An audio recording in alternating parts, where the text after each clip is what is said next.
Patingin kami yung talong. Mahina ng talong. Oh, okay. Patingin. Oh, ganito din na lang mga tao. Kami ng mais. Papaya din, Kukuha umiyak. tayo? Opo. Oh. Ay, bye. Customer na si Tatay Jun. ATM din na. Mamaya. Okay. Para Bye. morning, Ma'am Larissa. Happy morning muli ang inyong lingkod, Miss Horizon Chaser. Para sa Angono New Normal Farmers Association Update or ANFA, narito po tayo ngayon sa Hillsdale Subdivision along Botong Francisco Avenue para po alamin natin po ano na po ang kalagayan ng ating mga masisigasig na mga senior citizen natin na magsasaka ng gulay. So ayan, namataan natin si Tatay Ricardo Melendres at on the spot yan, kaya wala siyang alam na tayo po ay darating at kasama din dyan ang isa pang original na member ng ANFA na si Tatay June Rocha at si Nanay Nani Rocha. Kaya alamin natin kung anong mga pananim at ito po ay mga sariwa na kung saan ay nais nito ng mga senior citizen natin na sana nga tangkilikin o bilhin ng ating mga kababayan dito sa Angono Rizal ang mga sariwang gulay para po sila ay makatikim ng sariwang mga gulay dahil nasa palibot nga lang ito.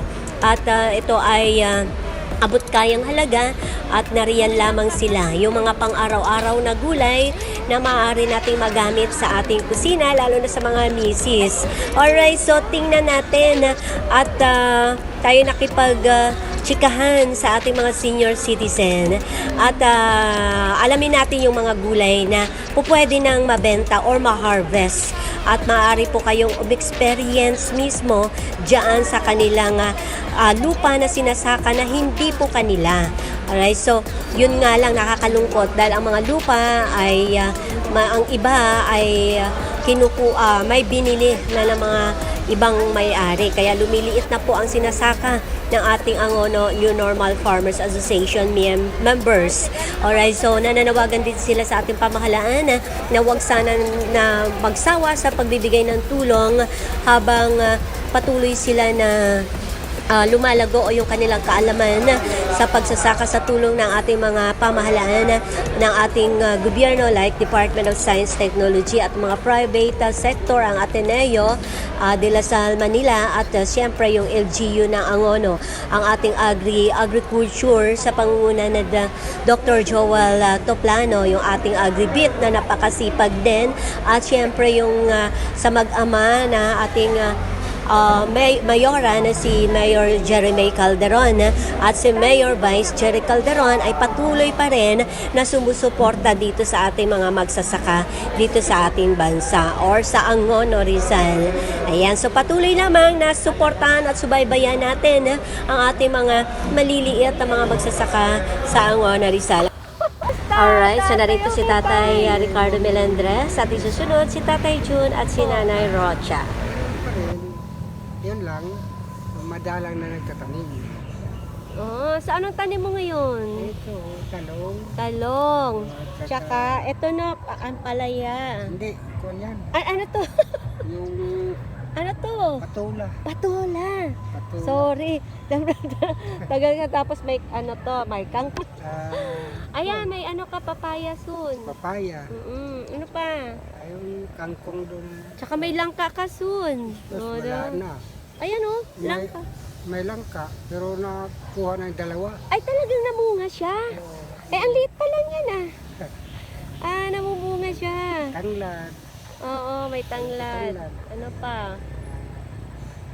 Ayun, may Ayan. sitaw. Pero kumusta, ninanakawan ka ba dito? Ayan ang mga ano mo, yung... Wala naman. Wala naman. Bakit si Tatay Edgar laging ninanakawan? Na Kawawa naman. Sinira yung bakod. Kaya nga, kawawa naman.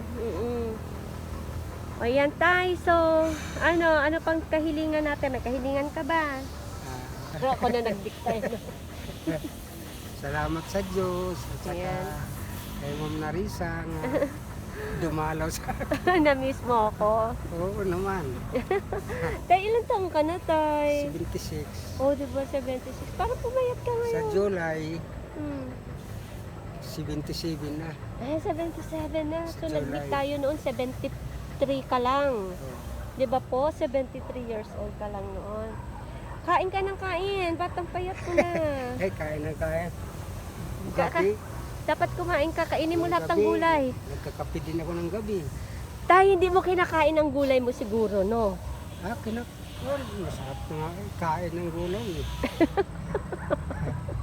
Ito nga, ginagulay ko yung talbos. Ah, talaga? Itong Oo. patula. Oo. Masarap. Sa edad mo 76, not bad. Grabe, yung mga 76 years old ngayon, naka-ano na lang, nasa wheelchair. Di ba po? Oo. Ayan, sige. So, update. Ano pang panawagan mo? Dali. Abangan mga ilang buwan? Ilang buwan yan? Or wait. Isang buwan pa siguro. mga 1 month pa? Alright. So, abangan po natin yung mga talong ni tatay. So, napakadami nito. At yung mga nabanggit niya po Meron pa ng mga doon sa gulay. kabila. Doon. Ay, marami pa. May talong pa doon. O, yun o. O, May yan. patula doon na mayroon pang kantayan. Kaya nga. O, sige, tay. Oo. Thank you. Oo, salamat. June! Ayan. Ayan, si Tatay June. June, Tatay June. Kumusta po? Ito, Ayan. mabuti Tay! naman. Ano, kumusta Tawa ng yung Diyos. taniman natin? Update tayo. Ano po Ito po. yung pwede nang ma-harvest o bilhin ng ating mga kababayan dito sa Angono? Ano pa lang yung may kangkong ako, may saluyot, may spinat. Yan o, ay mga Saka isang linggo pa, may talong. mais na rin siguro. Magkano ang May kilo ng mais bati. natin? 80 lang ang bigay ko dito. 80, pero fresh. Anong klaseng mais? Hybrid. Hybrid. Oo, lambot Ano ibig yan. sabihin ng hybrid, tay? Malambot na. Malambot? Oo. Ah. Matamis. Matamis. So, Oo. at saka yung talong magkano? Ay, bigay namin dito, 80 rin ang kilo. Ay, 80. Oo. Dami nagbili rin yung kanila. Oo. Ayan. So, tapos ano pa po? Ano pa yung pwedeng mabili? Sa umaga sana, marami tayong pang sitaw. Ay, kaya Ayan. napitas ko na kanina, daming gabili. So, at least may sitaw. Magkano ang May sitaw. kilo ng sitaw? Tandaan din. 100. Pero mga sariwa talaga, di Sariwa ba? at mahaba. And pwede silang umexperience magpitas. Ayan. So, tay, kumusta na tayo? Na-miss mo ba ako? Oo naman, ikaw lang ang iyak. O, ba't nakatalikod? Natingnan ko lang, ma'am. Kasi Ayan, sige, mamitas inood tayo. kasi nung ano, ang nangyari, inano ko nga, yung O, in-spray. tay, pabili ako ng ano, Mais. mais worth 100 pesos. Ayan. Sige. O, bigay ko na. Sige. Ayan. At kukunan natin dito tayo pupunta sa okra. O, sige. Ayan. Bili kami, kuha kami ng mais. Saan ang mais? Kabila. Nabinta ko na yung isang ano dito, Aray yung ko, nagagawa bilang ng mo pa po. risotto. Oo. 12 kilos. Bili tayo ng mais ni tatay. I'll try natin para mga kababayan ko, kayo din ay masubukan nyo. Dahil kilala na po si Tatay June na ang mga mais niya, ayun na! Ayan na! Yung ano yun, no, kaubos na Lulusog talaga ako. Aray. Tay, ikaw na lang. Kami ng mais. Tay, hindi. Ikaw na lang, ha? Ayoko na pumunta dyan. Ito na ang mais ni Tay. Tulad ka lang ate. Okay. Ayun, hybrid talaga. Ganito. Aray ko, gapang-gapang ka Gap. pa.